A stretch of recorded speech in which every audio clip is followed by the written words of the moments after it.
जी, आपकी बिटिया का क्या नाम था और वो कब बीमार पड़ी थी? श्रेया आदि नाम था। जी। 17 तारीख को बीमार हुई थी, अच्छा, तो 18 तारीख को लेके गए कहाँ लेके गए थे? भगत सिंह डॉक्टर के पास। ये क्या प्राइवेट है, सरकारी डॉक्टर है? प्राइवेट है। अच्छा, क्या हो रहा था उसको, अचानक कैसे बीमार हुई? पता है, ऊपर सांस फेंक रही थी, पहले सर्दी जुकाम था, ठीक हो गया था। जी। फिर अचानक तबीयत खराब हुई उसकी, हाँ। तो सांस लेने में शायद दिक्कत हो रही थी। जी। तो कितने दिन बीमार रही टोटल वो? 2 दिन। फिर उसके बाद उसकी डेथ कब हुई? 19 तारीख को घर में ही हुई कि अस्पताल में हुई? अस्पताल में। कौन से प्राइवेट अस्पताल में? हाँ, सोनी। कोई जांच रिपोर्ट कुछ आई? क्या बोले डॉक्टर ने मौत का कारण? सांस लेने में दिक्कत, लीवर कमजोर। अच्छा, और कितने भाई बहन थे ये टोटल? 2 बेटी थी। तो और किसी की तबीयत तो खराब नहीं हुई ना उसके बाद? नहीं, जी जी। आपके मिस्टर क्या करते हैं?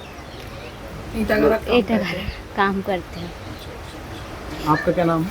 सुशीला यादव। और उनका क्या नाम है? रोहित यादव। जी, आपके बेटे का क्या नाम था वैसे? उसैद खान। कितने साल का था? ये 4 साल का था।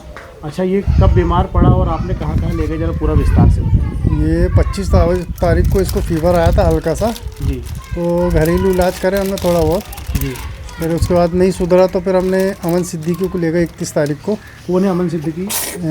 चौकी मोहल्ला में बैठते हैं क्लिनिक, प्राइवेट क्लिनिक पे। जी तो वहाँ पर बुखार का इलाज कराया इसका हमने। जी।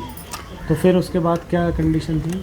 उसका बुखार का इलाज चला तो 1 हफ्ता बुखार का इलाज चला उसका। जी उसके बाद थोड़ा उसको आराम लग गया। जी। उसके बाद उसकी बाथरूम नहीं हो रही थी, तो हमने फिर चेकअप कराया उन्हीं के पास। तो उनने फिर छिंदवाड़ा पहुंचाया सरकारी हॉस्पिटल। जी। सरकारी हॉस्पिटल गए तो रात में हम लोग, तो रात में वहाँ उतना चेकअप किए नहीं तुरंत में, तो मेरे को समझ में नहीं आया, तो मैंने सुबह नागपुर लेके चला गया मेट्रो हॉस्पिटल। तो जिला अस्पताल में इलाज नहीं मिला आपको? नहीं, इलाज नहीं मिला तत्काल। तो वहाँ बॉटल लगा दिए एक, उसके बाद कोई देख रेख ही नहीं थी। कितनी तारीख को ले गए जिला अस्पताल? वो ले गए थे हमने 6 तारीख को। अच्छा, उसके बाद फिर नागपुर कब ले गए? हमने 7 तारीख को सुबह लेके गए थे हम लोग। अच्छा, फिर वहाँ प्राइवेट क्लिनिक है? प्राइवेट क्लिनिक गए थे मेट्रो हॉस्पिटल। जी, क्या हुआ उसमें? वहाँ पर ब्लड टेस्ट वगैरह हुए। जी। उनने बताया कि इसकी किडनी वर्क नहीं कर रही है। हाँ। तो उनने हमको पहुँचाया कहाँ, न्यू हेल्थ सिटी हॉस्पिटल। जी। तो हमने फिर न्यू हेल्थ सिटी हॉस्पिटल लेके गए। वहाँ पर हमने देखे रिपोर्ट वगैरह, तो डायलिसिस का बोले।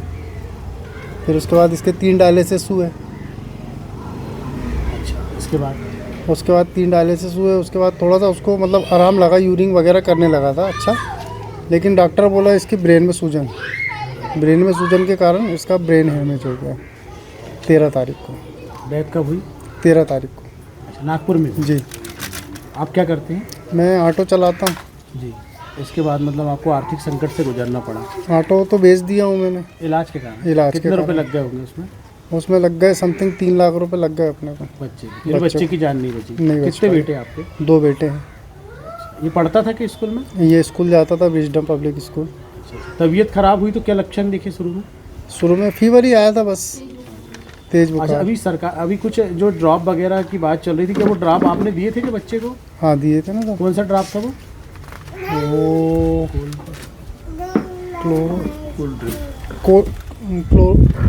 कोल्ड ड्रिप ड्रॉप था। अभी फेंक दिए क्या आपने? हाँ वो वाला फेंक चुके हम। अभी घर में और कोई बच्चा बीमार तो नहीं ना आपका? नहीं अभी नहीं। जांच वगैरह कुछ कराए? हाँ जांच कराए थे, इसके थोड़ा फीवर आ रहा है छोटे अच्छा, ये वाले जिस स्कूल में प्राइवेट स्कूल पढ़ता था वहाँ भी कोई ऐसी हिस्ट्री आई के सामने? को। 1-2 बच्चों की आई है शायद, सुना हूँ मैंने। आपका क्या नाम है? यासीन खान। कहाँ रहते हैं आप? Magazine line Parasia. परासिया विकासखंड के अंतर्गत लगभग 6 बच्चों की मौत हुई है। क्या मामला है और अभी तक क्या कदम उठाए गए हैं और क्या आपको लगता है?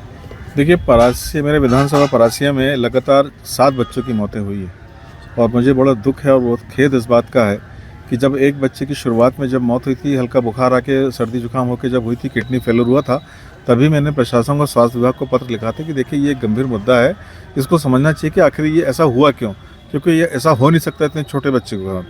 फिर लगातार मैं इनको पत्र लिखता रहा। फिर लगातार जब हमने देखा कि एक के बाद लगातार सीक्वेंस में बच्चों की मौतें हो रही है, मैंने मुख्यमंत्री को भी पत्र लिखा पहले, उसके बाद जो हमारे स्वास्थ्य मंत्री हैं उनको भी लिखा, कलेक्टर को लिखा, स्वास्थ्य विभाग छिंदवाड़ा को लिखा, बीमा, मतलब जहाँ जहाँ मुझे कार्रवाई करनी थी इसको गंभीरता से मेरी तरफ से कार्रवाई की गई। परंतु प्रशासन ने और स्वास्थ्य विभाग ने बहुत इसको हल्के में लिया, कलेक्टर साहब ने भी बहुत हल्के में बात को ली। तो इसकी जो घटनाएं हैं लगातार बढ़ी और आज तक कोई एडवाइजरी जारी नहीं की गई स्वास्थ्य विभाग के माध्यम से, ना ही प्रशासन के माध्यम से कि इसकी रोकथाम के क्या उपाय हो सकते हैं। और लगातार बच्चों बीमार पड़ रहे हैं। आज भी 6-7 बच्चे नागपुर में भर्ती हैं, उनके परिवारजन आर्थिक रूप से पूरी तरीके से उनको नुकसान हो गया है, वो कुछ कर नहीं पा रहे हैं। 8-8, 9-9, 10-10 लाख रुपए परिवार वाले लगा रहे हैं, उसके बाद भी अपने बच्चों को जान नहीं बचा पाए। तो ये बड़ा खेद का दुर्भाग्य का विषय है। इसीलिए मैंने माननीय मुख्यमंत्री को इस पत्र लिखा है कि जिन बच्चों की मौत हुई उनके परिजनों को 10-10 लाख रुपए राशि दी जाए, और जो बच्चे आज नागपुर में भर्ती हैं उनको तुरंत एयर बस से, एयर एम्बुलेंस से उनको दिल्ली पहुंचाया जाए, एम्स में उनको चेकअप किया जाए, ताकि सच्चाई पता चल सके कि ये बीमारी किस कारण फैल रही है। और ये ICMR की टीम आ रही है, दिल्ली से टीम आ रही है, ये आके चले गए, कुछ नहीं कर पाए। 538 बच्चों का सैंपल लिया गया, 338 बच्चों के भी सैंपल की रिपोर्ट नहीं आ पाई है, और उस सैंपल में ये बात पता नहीं चल पा रही है कि किस बीमारी का। 2 सिरप के बारे में बता दिया कि ये सिरप है, सिरप कोई कारण नहीं हो सकता। ये कहीं ना कहीं प्रशासन और स्वास्थ्य विभाग इस बात को छुपा रहा है और छुपा के कोई आगे की एडवाइजरी जारी नहीं कर रहा है। ये मेरे लिए बड़ा खेद का विषय है। आप अगला कदम क्या होगा अगर प्रशासन इसे? देखिए, मैंने जब मेरी बात नहीं सुन रहे थे, मैं बार बार बोल रहा था, तो मैंने 12 घंटे का दिन भर का अनशन किया पूरे साथियों के साथ में, मगर भारतीय जनता पार्टी के लोगों ने कभी इस बात को नहीं किया। वो मैं अनशन में बैठा था, वो मेरा विरोध कर रहे थे, जबकि उनको इस बात को सोचना चाहिए कि आप डबल इंजन की सरकार है, सरकार आपकी है, आप लोगों को मदद करो, लोगों को मुआवजा दिलवाओ, उनके इलाज कराने सरकार आगे आए, उनको जहां नागपुर में इलाज नहीं हो पा रहा तो उनको भेजे, एम्स में भेजे, दिल्ली भेजे, अन्य संस्थानों में भेजे, ताकि वो उनकी बच्चों की जान बचा जा सके। और अभी भी ये दौर खत्म नहीं हुआ, ये दौर चालू है। अभी कितने बच्चे आपके नॉलेज में हैं जो बीमार हैं? देखिए, अभी लगभग कम से कम 6 से 7 बच्चे नागपुर में इलाज करा रहे हैं। एक बच्चे, उनके माता पिता तो कल ही मेरे पास आए थे, संचावड़ा में उनके पिता टीचर हैं, वो बच्ची 7 दिन से कोमा में है और वो प्राइवेट हॉस्पिटल में है, वेंटिलेटर पे है, उसका कोई ऑर्गन काम नहीं कर रहा, मगर उसको 9.5 लाख रुपए लग गया, उसकी कोई मदद नहीं मिल पा रही, उसकी भी स्थिति बहुत गंभीर है। अब आपको क्या लग रहा है, आपको प्रथम दृष्टया क्या मामला हो सकता है? देखिए, प्रथम दृष्टि से ये जो स्वास्थ्य विभाग के लोग हैं ये बता सकते हैं कि इस बीमारी का कारण क्या है और क्यों इस तरीके की बीमारी फैली गई है, और हम लोग किस बात का अंदाज लगा दें। हमारा तो इसमें यह है कि इस बीमारी को किसी भी तरीके से रोकथाम लगानी चाहिए, करनी चाहिए, और स्वास्थ्य विभाग और प्रशासन को एडवाइजरी जारी करना चाहिए कि माता पिता अपने बच्चों को स्वस्थ रखने के लिए क्या कर सकते हैं, ये कोशिश प्रयास होनी चाहिए।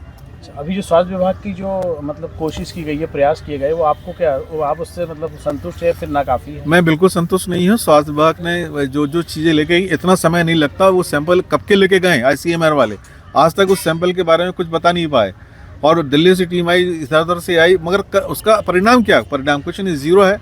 और जो बच्चे बीमार हैं आज वो उसी तरीके से बीमारी है और बढ़ते जा रही है संख्या। आज देखो आप अस्पतालों में जाके, डॉक्टर के प्राइवेट हॉस्पिटल में, वहाँ माता पिता अपने बच्चों को लेकर खड़े हैं, इलाज करा रहे हैं, ये स्थिति है। अगर आप ये वीडियो YouTube पर देख रहे हैं तो हमारे चैनल को सब्सक्राइब कर बेल आइकन दबाएं, और Facebook पर देख रहे हैं तो हमारे पेज को लाइक करें।